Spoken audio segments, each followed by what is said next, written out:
عبداللہ بن جعفر طیار سے کہا کہ آپ یہاں سے واپس چلے جائیں۔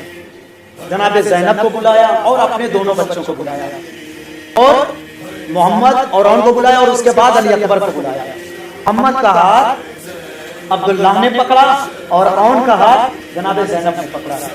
طواف کرنا شروع کرتے ہیں، طواف کرتے جاتے ہیں۔ طواف کرنے کے بعد زینب سے کہہ رہے ہیں کہ بی بی جب بھی آپ کے اوپر جب بھی آپ کے بھائی کے اوپر کوئی مصیبت آئے، اون کو میری طرف سے قربان کیجئے گا، محمد کو اپنی طرف سے قربان کیجئے گا۔